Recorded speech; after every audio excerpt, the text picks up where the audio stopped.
This is the Power Producers Podcast, where we are refining and redefining the sales game. Rule number one is you have to believe in yourself. You're the only one who doesn't think you belong in this appointment. The prospect has already validated your existence by scheduling time with you. Get it through your head you belong here, go in there, crush it, and close the deal. A place where sales professionals can come to learn from other sales professionals and thought leaders that have mastered their craft. The difference between a good salesperson and a best-in-class salesperson is only 2 minutes. By spending an extra 2 minutes on what you might think is a mundane task in the sales game, you separate yourselves from the pack, you grow your book of business, you close more deals, and you retain your accounts. As well as their peers who are still striving for perfection to achieve their why. I have a wife and 4 kids. Failure is not an option. Real sales professionals, real stories, real results. Are you ready to feel the power? Hey everybody, welcome to the Power Producers Podcast, where we are refining and redefining the sales game. And today we have a special guest, Miss Aimey Bryan, who is an agency owner and also does some peripheral things inside the industry and with small businesses outside. So we're going to dive into a whole bunch of that. For those of you who don't recognize him, with the glasses, it's Mr. Kyle Houck. He's adopted the blue screens these days. It's got to happen, man. I can't be blind when I'm 40. It's only a matter of weeks before you start eating your dinner at 4:30. I had to go to the chiropractor. Yeah, I know. Seriously, early bird special. My back is jacked, dude. I'm a walking mess. I'm a walking mess. Yeah, I'm not even going to argue that, actually. I don't know how you could. I know too much. But anyhow, we're not here to talk about that and all of the things you have going on, because that would be a whole mini-series right now. It would. We do want to talk to you, though, Aimey. Why don't you sort of give us the 10,000-foot overview of sort of what your history is and bring us up to today, and then we'll get cranking. Okay, thank you. Thank you, first of all, for having me on here. I appreciate it. I have been I'm one of those people that grew up in the insurance business, but swore I was never doing insurance. My grandfather, dad, aunt, and uncle are all, started in State Farm, and they're all, my dad and aunt and uncle are still State Farm agents. Wow. And I started in that with my dad's agency, and then swore I was going to go get a real job when I graduated and went to school for graphic design and marketing. And then got pulled back into it, saying I wanted to kind of run my own business. And I saw the way that the captive agencies were. So the progression was more to go towards the independent. So in 2004, I opened my own independent agency. So I joke around this because I didn't really realize how it was. I had no companies. I couldn't go to my family to write them either, because they were all with State Farm. And yeah, so that's kind of how I started. And then my agency, I still have the main office, which is upstate New York. So it's been 18 years now, which is crazy to think of that. And then I have another location that we have down in Long Island. So I have the main office is in New York, or north of New York City, and then the other office is in Long Island. So I have the gamut of just above New York City. We do a lot of the metro business too. And then we also have issues like you sometimes, not quite to the extent that you have in Florida, deal with coastal issues in Long Island and everything too. Sure. You have a whole set of other issues in the city than what we have here. I mean, even the state of New York, for that matter. You know, a lot of things with the action over laws and everything that have to be in place, for the construction trades and all of that. I mean, it's like people in Florida, honestly. I mean, I see all these people that want to get their non-residence license for Florida. And my question is why? I mean, we're here full time and can't write business. And, I think the same thing's true for New York, especially New York City. I've got a lot of friends that have agencies there that simply won't even write business because of all of the hoops you have to jump through in the ridiculous cost associated with it for these contractors to comply. It's like, I don't even know how you could be a small artisan contractor in New York City and be able to afford insurance. I don't know how it happens. Workers' compensation and the cost of all of that is just, I know when they had just changed the 241 laws, the action over laws, and there were contractors that were actually setting up shop like outside of New York just to be able to get their business outside of the insurance because the premiums were double and triple, like the homeowners even market. If they were doing the work in New York. So that's interesting. So they would say they were domiciled in like New Jersey or something, but then be doing the work in New York. Yes. Well, so that's how it started. And then they caught on to it quick, real fast. Yeah. But now, obviously the questions are when you're doing contractors, and are they doing work in the boroughs? Are they doing work in New York City? Because that's a whole different animal with certain things. So Interesting.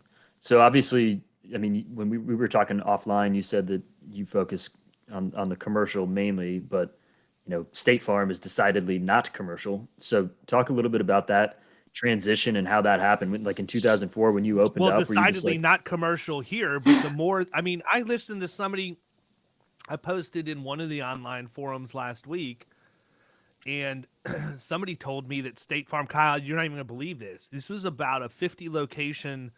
I think you told me about this. Yeah, 50 location pizza franchise. And like, I thought the first guy was a clown for saying it. And then like 15 other people came out and said State Farm is willing to write standalone hired and non-owned auto on pizza delivery franchises. That's interesting. I can't even get my head around why anybody would write that, let alone State Farm. But it seemed like it was so foreign. Yeah. To what you would expect from them based on what we're used to seeing here, but their commercial presence is much bigger in other parts of the country than we see in Florida. Okay. I think on the market is like, we'll see them even here today, like float in, and then like they'll sit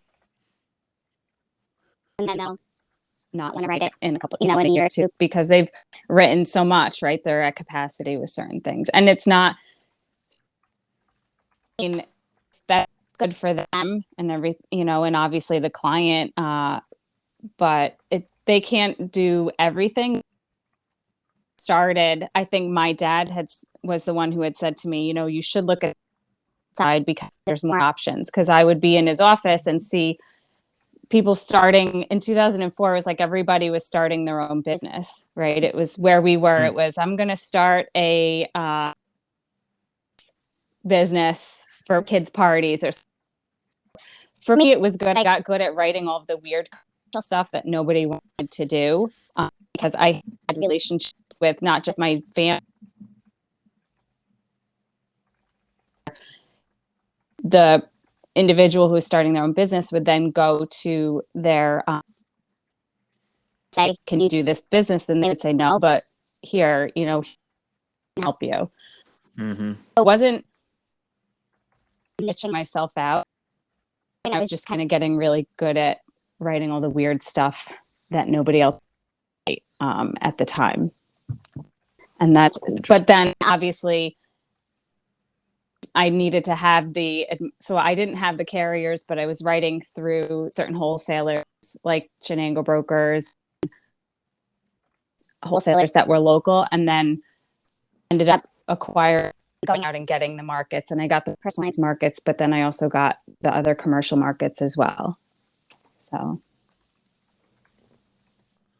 Cool. So what's your favorite thing to write? Like, where are you now? You don't need to be the one who writes all the crazy stuff nobody else will at this stage. Like, kind of to be that person that's writing the crazy stuff nobody else will? Or have you like honed in, hey, these are my ideal prospects and this is what I'm really good at, and I'm going to focus my time and energy on going after these core classes of business? I won't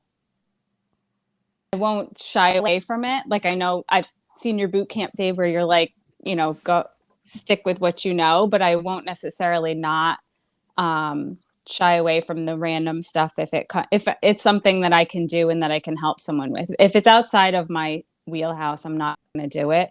But I think what we've kind of got really good with are doing the contractors. I'm good at the restaurants, and of course, the small mom and pop stuff is, a good place even for my newer producers to come in. I start them out with writing all of that stuff to get them used to writing that.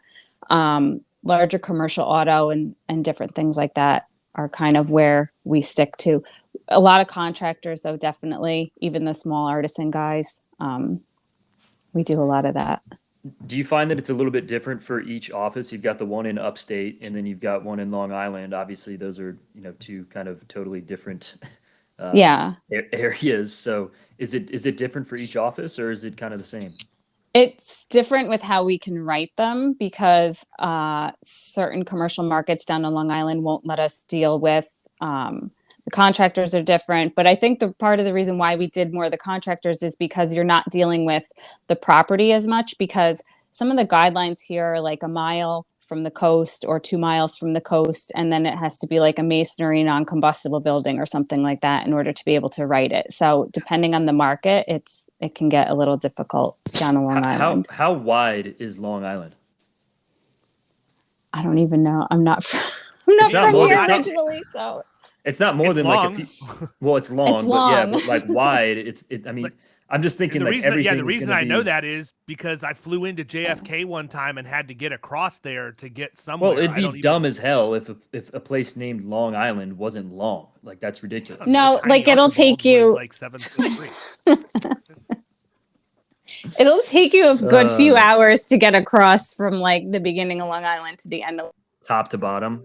Yeah, no, lengthwise, but right. like east to west. But top to bottom is maybe like a 45-minute drive. It's not, and that's with traffic, so it's not far. I mean, I guess I'm just thinking from it's the proximity traffic to the coast. Yeah, right. Like everything's got to be within a few miles of the coast. Right. So when Sandy came up the coast and hit here, which was a superstorm, they didn't even say it was like a hurricane, right? So that there were boats that were, over from the South Shore about a mile up inland. So like you would see someone's boat like inland up a mile on someone's front lawn. So it was crazy. So yeah. So they changed the guidelines, and some of the companies say anything 2 miles has to be on the South Shore is 2 miles, because the South Shore gets more wind. The North Shore, even though the elevation is up there, they still say it's a mile inland in order to write. Yeah. So there's like a small part in the middle that you can write with commercial, unless it's non-standard. So, I mean, there's non-standard markets that you can do excess and surplus with stuff, but. Dude, I look like a factory line worker in like a light manufacturing yo-yo plant or something. Like, this is absurd. I'm going to take these off. I hate them. I think we need a speech thought bubble, Kyle, that comes up on your picture. There you go. So I'm interested in the marketing piece of what you're doing, the digital marketing and all of that, because, it sounds like you have degree in that, background in that. So for me, I make no bones about it. Marketing is my passion, right? That's really what I like to do. And I even said it yesterday when we had one of our carrier partners in. I'm a marketer first and an insurance agent second. If I can't get leads in and business in the door, it doesn't matter how much I know about insurance. So I tend to gravitate more towards those types of activities in the agency, because that's where I feel the most comfortable and where I get the most bang for my buck. Yeah, and you provide a ton of value in that area. Right. That nobody else can. Right. Yeah, to a certain degree, but I mean, it's also probably going to get to a point where at some point it's not the best use of my time. So talk a little bit about what that looks like for you, Aimey, if you don't mind. And then specifically, how do you balance time between doing work like that and engaging with third parties and then making sure that the agency's not suffering as a result? Well, I think I'm kind of similar to like what you said, where I've trained my staff to do on the agency side more of the commercial writing and if something's a little more trickier or something that they don't understand, I will walk them through it and I help them with that. But I'm more like you, where I like generating the marketing to get the business in. Because if you're not, I think in any business, if you're not helping put the awareness out there and bring the business in, then it's not going to continue, right? Like, and I got started in the digital marketing part of it because I felt like I was involved in PIA and the Young Insurance Professionals in New York. And I felt like there was a disconnect where I saw the way that everything was moving digitally and online. And there was a much easier way to reach clients. Because when I started in 2003 and 2004, we did direct mail, right? Like that was how I had DSL. So like I'm in that unique part where it's like we started this way and now the trend has gone more online. And I think, I've helped agents and other small businesses kind of like realize that there's a way that you can put your personality for your agency out there. You can market yourself, through content, and it doesn't just have to be Facebook ads, but it's like creating video and creating unique content and being that resource for people to come back to, and teaching people insurance, but in a way that fits your personality, that shows people what your agency is and showing people who the people are in your office, and in a way that's unique to you guys and separating you from. And you can do it with ads that's kind of like direct mail from when we used to do it, but it's so fine-tuned and tailored that you can pivot so much faster today than we used to ever be able to do that. And I felt like, that I saw where agents would just look at it with like a blank stare, right? Like I've even done speaking stuff where I've talked to people about Instagram or Facebook or different things, and they're like, what's that? So I felt like I help them to teach them, like we all know what Facebook is, but do you know like how to use it from your business page to your personal page to gain more traction, or that Facebook is not really showing your clients your business page. So you have to figure other ways to be creative with it, to market it and use that to get the business in for you and for the niches that you want to target, How much, if any, has it changed since COVID for you? With what? With the marketing like have you noticed any type of difference in the way that you approach things from a digital marketing standpoint because of COVID, or obviously New York has a little bit of a different situation from a COVID perspective than many of the other places in the country, especially Florida. So I was just curious if that had any impact on the way that you did things.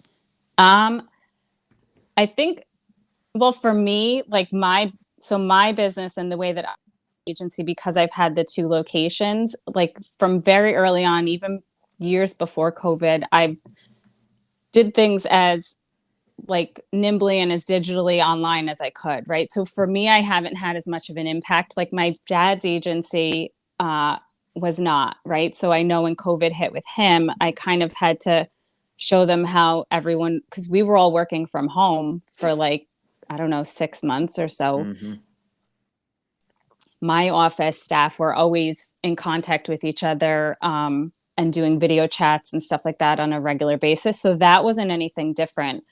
The way that we marketed and let people know what was going on with the agency online and doing different stuff like that, I felt like became more digital.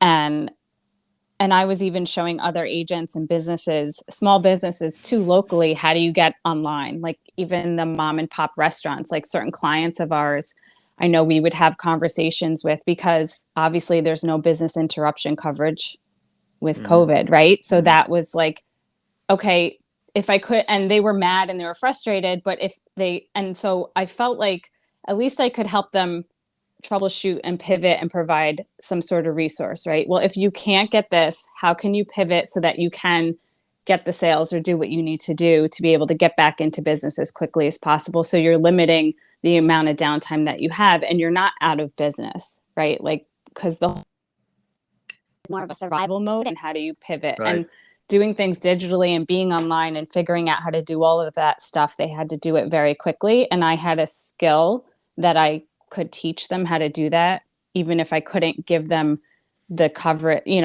give them what they wanted with the insurance coverage. I can tell you, I think it's pretty powerful. I mean, it doesn't matter what size of account you get into. People always want to talk about growing their business, right? Right. So for me, because I do have marketing chops, it's easy for me to just sit down and start a conversation around marketing and helping a company grow their top line. Right. That's a far more attractive conversation for them to get involved in than, hey, let me sell you these policies for all of these different things. If you have the right conversation and you're slick about it, you can start the conversation around marketing and end up at the insurance if you want to, And so for me, that's something that I can easily get very quickly animated about, have a good conversation about, give good advice around. And like you, I tell my kids all the time, and I've talked about it on the podcast before, when I left to go to college, there was no internet. Like, we didn't have it. You talked about having DSL. We didn't even have dial-up.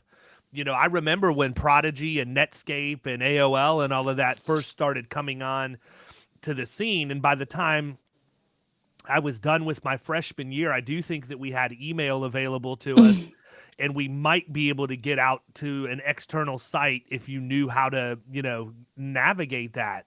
Yeah. And I look at where we're at today. And the reason I bring that up is because I feel like that gives me a distinct advantage over the fact that I didn't, because I didn't have that. I view that as a strength for me because I watched how it was built and how it was developed in the different ways that people went. And so when I see things that hit now, I tend to look at them from a different perspective as a result of that.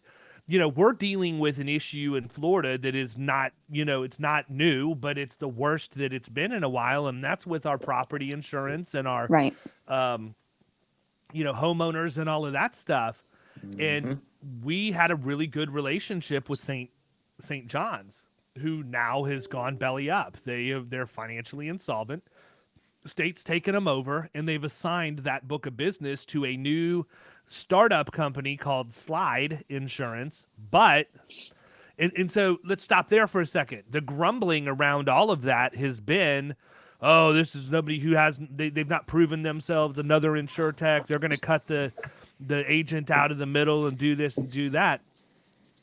Except for the fact that the CEO of Slide is the gentleman that was the CEO of Heritage that stepped down specifically to start this company. And he's already proven that he can do it once, right? So I feel like while some of my more old school peers are sitting here throwing off on this, like, oh, it's just going to be another way to screw us over, which is pretty much the way the old guard always thinks about anything, no matter what it is. You could show it to them and they're going to think it's there to screw them over. But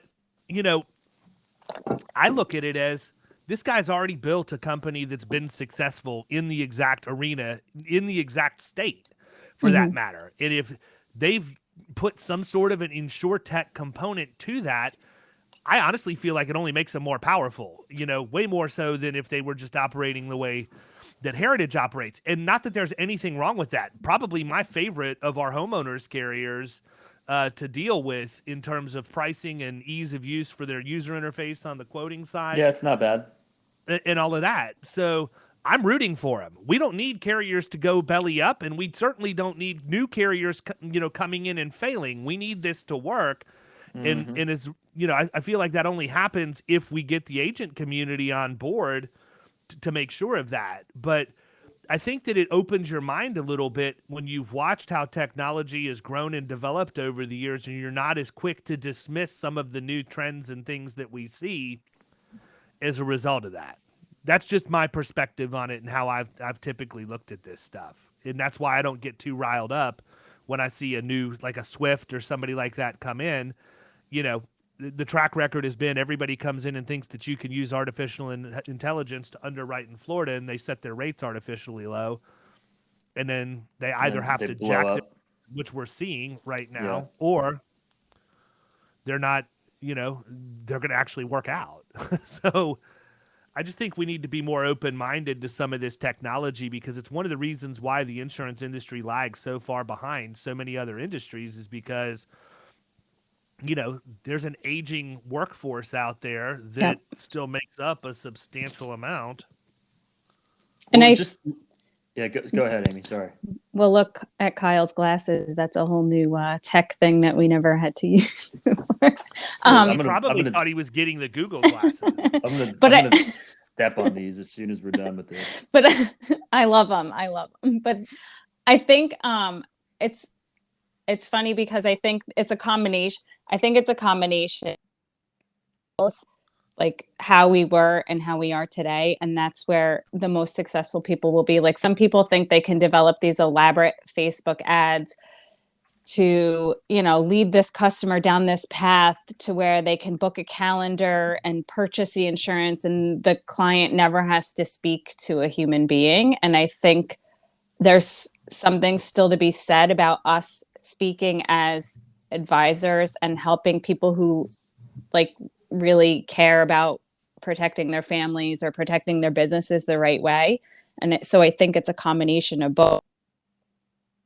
You have to have the new with a combination of, like, you could teach anyone insurance, but you can't teach empathy, and you can't teach speaking to people and how to, you know, personality and taking care of people. And I think, you know, online, you can show that through social media and advertising, but at the same point, you still have to pick up the phone and talk to someone. And that's where the most successful people are going to be, in that combination of the both. Like you said, with technology, it's exciting. It's fun because it's just a new way to reach people. I feel like it's another way to showcase who you are and your expertise and what you can bring to the table, in my opinion, at least, with everything. Yeah, well, I mean, and from a marketing perspective, it's easier today than it ever has been, right? I mean, now people are constantly on their phones. Mm-hmm. Well, it's that, but it's even just getting the data of knowing how to create a custom audience on how you're going to target market to them, and then all the retargeting capabilities that you have as a result of that. And, you know, the tricks of just getting, I shouldn't call it a trick because it's not really a trick, it's a skill.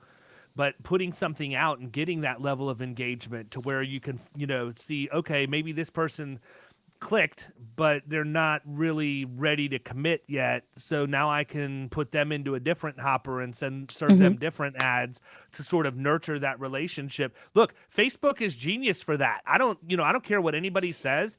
If you go into my closet right now and look at or just look at anything that I have. I mean, I've bought everything from appliances to cufflinks to, I mean, if it shows up in my newsfeed, there's a high likelihood at some point I'm going to have it.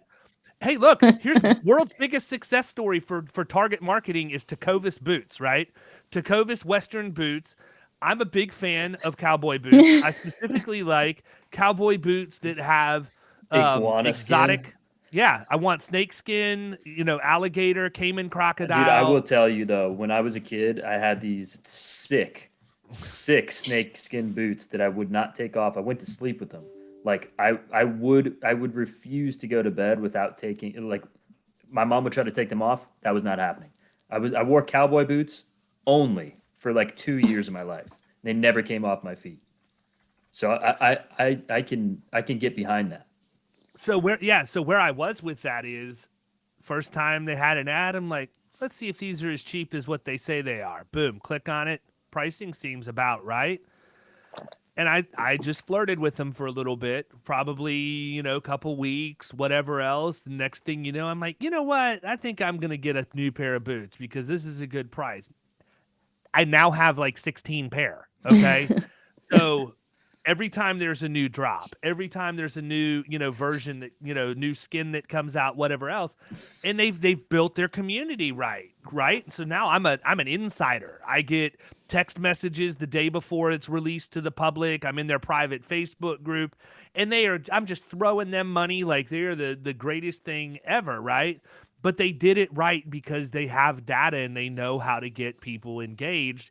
And all you have to do is get that one piece of engagement, and the rest of it is all automated on their end for the most part. And they can just sit back and let the money machine work. I think, go ahead, Kyle. This is irrelevant, but I just saw for the first time Dr. Squatch commercial on ESPN yesterday. Yes. They did the Super Bowl last year. Did they really? Yeah. Well, that explains why I missed that. No, the year Tampa was in it. I know. Which is exactly what you. I'm sure you don't remember much of anything from that experience. Carry on. The other thing I was going to say is like chatbots, with the automated responses, combining it with AI, but also with us answering them. We have to compete today with the direct carriers, right? So if you have somebody who goes online and they're quoting with the Geicos or the Progressives directly and getting responses right away from somebody who has a 24-hour customer service, developing a chatbot that can take someone at least down the pathway to sending off information, I find gives that customer that instant gratification while waiting and going, oh, okay, they have multiple carriers, so they're going to do it for me, but at least they were active and started the process and they know that you're going to work with them and getting back to them on stuff. So I find that some agents I know have said, oh, well, chatbots and AI is not good. But at the same point, I feel like it puts us on that even playing level because I'm not up. I mean, sometimes I am, but I'm not always up at 2 a.m. to chat with people on something, something else. But this goes into what, this kind of goes into what I was saying before about we have these confirmation biases, right? Like we don't want that to work. We don't think that people want that for whatever reason, right? These are completely unintelligent assumptions in most cases. I have a feeling that the average client out there, that's 40 and under, would actually prefer a chatbot if they could have one. Like if I've got a quick question that says, how do I add a vehicle? Do I want to really have to take the time to pick up the phone and call the agency, or do I just want to go to their website, look for a fillable form or a chatbot that pops up and I put it in there? Hey, this is what I want to do. I want to add a vehicle, and it gives you the steps you need to follow. Click the link, takes you to the form, put the information in the form, send it over to us, and you're golden. Well, and at the end of the day, it helps us to be able to sell more, right? Because now we're not doing all of that service work. The chatbot is essentially doing the service work for you. So you can do more of the selling and writing more business. Sure.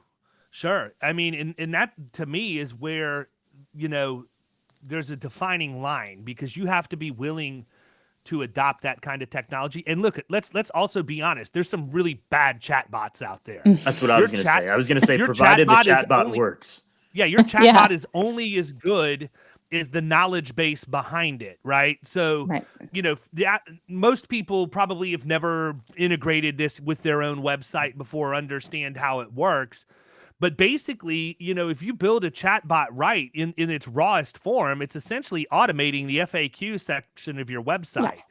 You should already have a really robust FAQ section on your website to answer the questions that people have to begin with. All this does is takes it and repackages it and puts it into an interface that's then going to look for the keywords in that FAQ, which, by the way, when you set the chatbot up, you can define the keywords that you want specific questions attached to.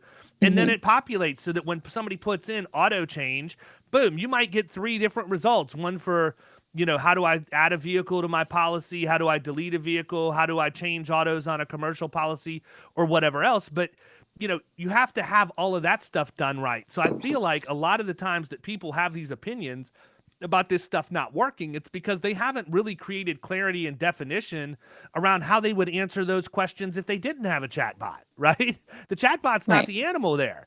Go build out the FAQ section of your website. And if you don't want to have an FAQ section, just go write a blog post for everything that you have as an FAQ. If nothing else, it's going to give you great evergreen content to live online. And you're going to be in a position at that point where you don't ever have to worry about whether or not you're a subject matter expert, whether people can find you, because you've created an ecosystem where you're answering questions for people proactively through content, whether they realize you're doing that or not.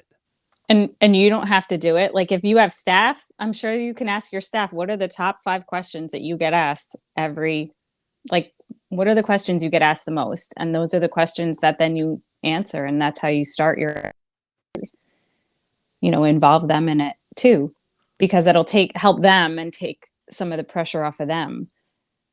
Yeah, absolutely. I mean, when I get up and speak in public, that's one of the things that I talk about. If you don't have a content strategy for your agency, put a pad and a pen next to every phone. Anytime the same question is asked to one of your staff twice, have them write it down and then go answer that question. It's that simple. Right? Write a blog post to answer the question. Now you're educating your staff because they may not know the answer to every question. So in some cases, they may have to research it and get information to create a blog post, but you've already got it out on your website now. And then the other thing is, if you have people that are out there on the streets, it gives them instant credibility. If they're meeting with a prospect who says, hey, can you give me some more information on this? You can easily go in and say, you know what? I'd love to. I'm going to give you some bullet points here, but I wrote an in-depth article or an in-depth series of articles based on this exact topic, and I'll shoot you the link as quick as I get back to the office and be interested in your feedback on what you thought. Yeah. And then if you even took it a step further and made like a checklist or a resource page that was a clickable, now the person has to enter their name and email. Now you're building your list. 100% of the time, you know, and we are all about anything we can do to provide collateral.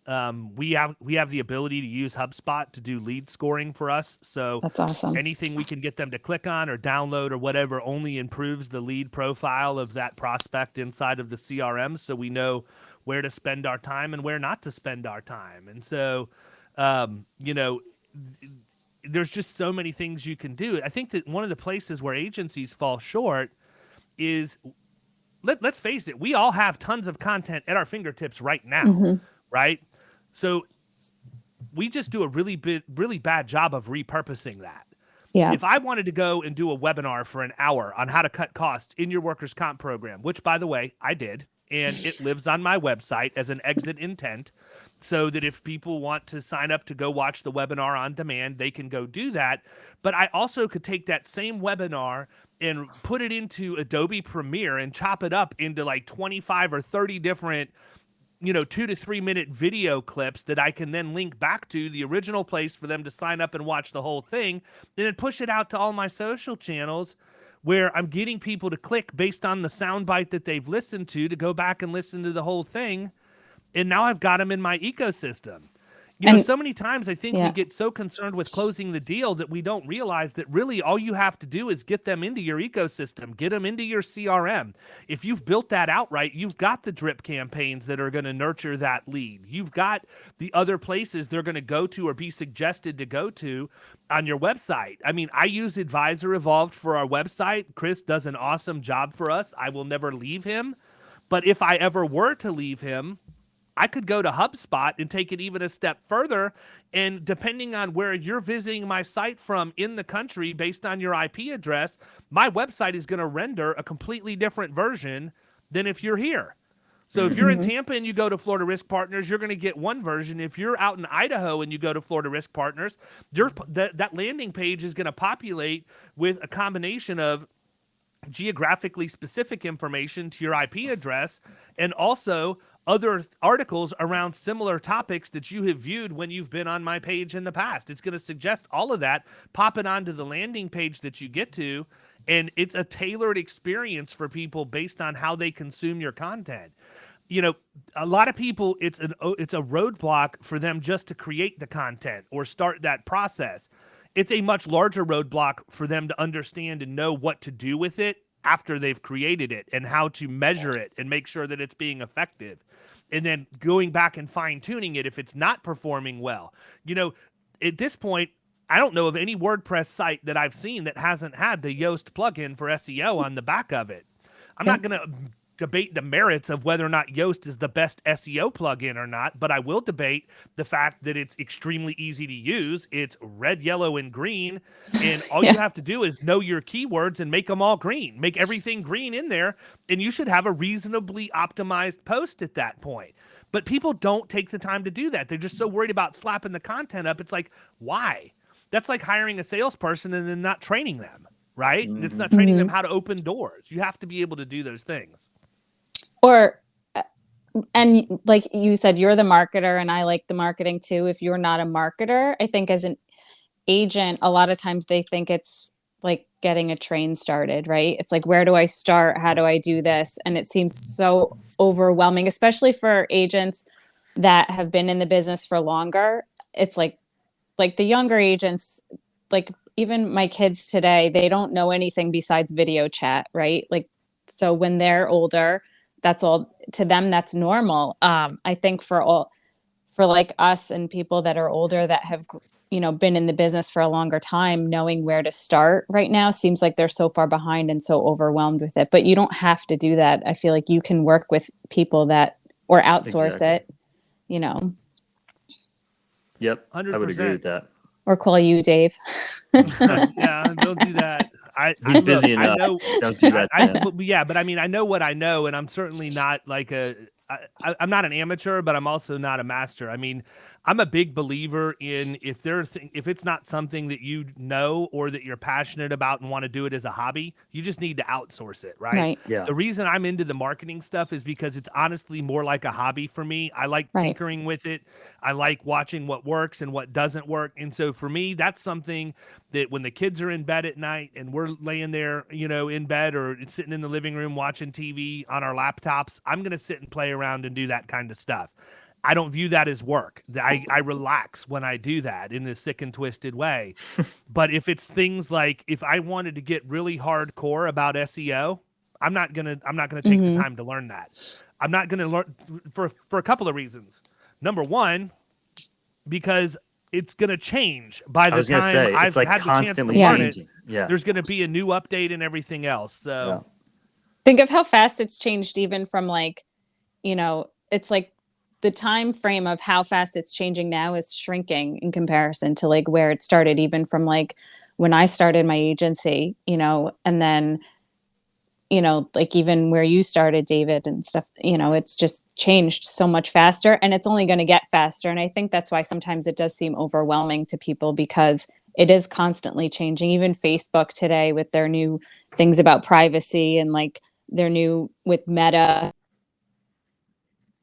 all changed, and they've changed targeting, so you have to go back in and fix all of that. So it's like this constant, and like you said, if you're not interested in it, if you're not interested in SEO, you're not going to go in and learn it to then have to learn it again, because you're not constantly in it. So I think you do have to work with people who it's fun for them and find what's fun for you. So what would your number one piece of advice be for anyone who is looking to get more involved in the digital marketing aspect of their agencies? I would say, like David said, you don't have to reinvent the wheel. I would go through what you have now and start creating content. I would create content that you can repurpose. We all collected testimonials at one point in time, right? Like an easy way to do that is to create a visual aspect of a testimonial by either doing video with words or, Canva is like a great tool for anyone without a design background to be able to use very easily. Like you could spend 10 minutes on Canva and make something that looks great that you could put on your website or your social media. I think it's important. Like people shop with you as an agency for a reason, right? Either they're coming to you because you're niched out, or you're local and they like your personality, and they, there's, I don't know, like 30, 40 agents within a 10 to 15 mile radius of me. But people come to me and shop with me and stay with me for years because of how we do business versus the person down the street. And I think in today's day and age on digital, you have that ability to show that to so many more people than to just be in your own little like 5 mile radius. You can show it to everybody in your state. You can reach that many more people. So I think showing who you are and the reason why people choose to do business with you and how you do business, I think is an important way and a good way to start on digital. And it doesn't have to be through ads. It could just be through content that you're posting and creating. And maybe ask your staff, have your staff get involved, because I think it makes it more fun and it's easier when, everybody's on board, or uncomfortably on board, but on board. Sure. Cool. So what have we missed? What do you want the world to know about that we haven't talked about yet? That's about Aimey Bryan. What could we finish off with? I don't know. I think we covered a lot of it. I think we covered, the agency. We covered the digital stuff. I think I know you had said, how do I balance it? I have a lot of help. I have VAs that help me on the digital side. I have, staff and VAs that help me on the office side. And I think it's not always a balance. I think it's kind of like a circular mode, working with everything that way, but it all goes together. I think that's it. My advice for agents to get it is to not be afraid, just to jump in and try it. You're not going to mess something up. I mean, look, if you Google hard enough, end of the you're world. going to find video. Yeah, if you look hard enough on Google, you're going to find videos I did 15 years ago that are absolutely atrocious, right? I just didn't stop. I didn't care what people thought about how I looked or how I sounded. I was consistent knowing that I would get better with practice. And so I just never quit doing it. And as a result, it's worked great for me over the years. And yes, I have evolved into a much different animal than I was back then. But I'm going to end with this question. I've got a little girl that's 8 years old. And right now, the only thing she knows about being in the working world is that daddy goes and works at a cool office every day that has candy when she comes, and she can shred when she's here. She loves to shred. But I know there's going to come a time when she's going to really want to come and work here. And I feel like that she's going to sell so much shit. Yeah, I have a feeling that she's going to be very, very successable just based off of her DNA, number one. I mean, her mother is an absolute savage. But number two, just because that's who she is. Like, she is a very good and very persuasive salesperson. So my question is this: what type of advice would you give to some of the younger ladies out there that maybe aren't sure what it is that they want to do? Maybe they're in a career right now as a bank teller, or is it maybe somebody listening to this knows somebody who's a bank teller or a paralegal or an office cashier in retail, which are all really good positions to recruit staff from. Or maybe they're in outside sales somewhere. Maybe it's like Kyle's wife, who's a district manager with ADP, or my wife, who's a director of operations for her company for the US and Canada. If they decided, you know what, I really think I'd like to explore this more, what can I expect, and what advice would you give them as a female entering this industry? That's a good question. Sorry for the deep question. That's okay. To end it. My daughter's 8 too, so I would maybe they'll do sales together because she's a good salesperson. So, I would say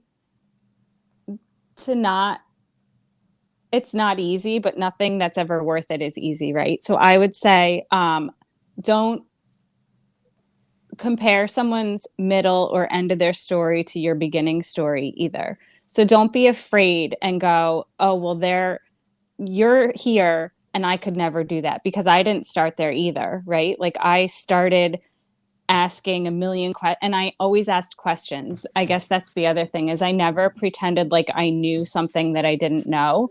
So if I didn't know something, I would tell the client, let me find out, I'll go back and ask. And I was always honest with them about that. I always am constantly learning. And I feel like if you have insurance, right? If you're caring and you care about people and you want to help people, I think that's a lot of the reasons why we all kind of get into this business originally, is because we like helping people. And I think if you're constantly learning and always have a learning mentality, you're going to be fine, and you're going to grow, and you're going to do what you need to do in this business, and you'll be successful. People want to know that they're being taken care of, and that they're seen, and that they're acknowledged. And I think that's what you have to keep in mind. Yeah, what in the world is going on? Sorry, my phone just started making noise for no reason. But no, I mean, I think that your point is a good one, because I feel like we're at a point in the industry right now where, it's well known, in my opinion, it's well known that we're male, pale, and stale. And you have a lot of people out there that have had negative experiences, right? And I think it's important for the people who have had negative experiences to frame those in a way that doesn't discourage new blood from coming in, if that makes sense. Yes. I'm sympathetic. I can't be empathetic because I'm not a female in the industry, so I can't say that I've been there, done that before, and I wouldn't attempt to do that. But I would also caution my friends that are ladies who have had negative experiences to not dwell on those. And I don't exactly. I understand that there are things that you're never going to get over, right? If you were sexually harassed, that is not something that I'm just going to say don't dwell on it, right? I that's not where I'm going with this. But I do think that if we are going to drive change in the industry, we need to figure out how to cautiously encourage new female people to come into the industry. And number one, and number two, be there to give them opportunity, right? Yeah. Like, I feel like so many times, and I'm not limiting to this topic, so many times in the insurance industry, we have people that complain over and over and over again about the way that things are, regardless of what that is, but yet they're never around to do anything at all to try and be a part of the solution. It's just easier to sit and complain about it. Yeah. And, my hope would be that when my little girl is ready to come up in if she chooses, to come and work at the agency because that's what she really wants to do, my hope would be that she would be able to have female mentors that would say, hey, look, these are the things that you can expect that, you shouldn't put up with, but it's not nearly as bad as it was when I was in your position, as I was coming through the ranks. And if that's the message she gets, then that means that we've also done our job. Because one of the things that we want to make sure that we do on this podcast is we want to highlight that. We want to highlight the issues that are being faced by salespeople and otherwise inside the insurance industry, and give people a platform to come out and just voice those concerns and talk about that stuff. Because I think there's still a pretty good subset of people that are my demographic in the industry that quite honestly don't think that there's a problem at all. And that's because they're tone deaf. They don't, or they're so caught up in this is the way things always have been. So, and that's not everybody, right? Like that doesn't make the whole industry. And I think that's, like you said, some people dwell on it and that paints a broad picture and it makes it seem like that's the whole industry. And it's not. I've met plenty of strong, confident women. I've met, plenty of men that support those women too, that are, like in the industry and that are friends of mine, that I think that it doesn't define the industry. And if something happened to you, like you said, I've had stuff to me too, and it's unfortunate, but it's not who we are as people. And it doesn't define how I run my business or who I am or how I lead the people that work for me or what I do in the industry. It just, you just stay focused on, what you have for your goals and what you want to achieve. And that's, I think, most important. Well said. Well, that is a good way to end. I appreciate you coming on, taking some time out of your day for us. Kyle, yes. I hope you don't have a headache from looking at the computer screen too much. Thank God you have those glasses. Yeah, been a huge They're amazing. Help. They are. They're so Is that good. a sponsor for this podcast? No, it's absolutely not. And it will never You know what it be. was? It was a freaking Facebook targeted ad is what it was. It was, I'm sure. Absolutely. There you go. Got you again.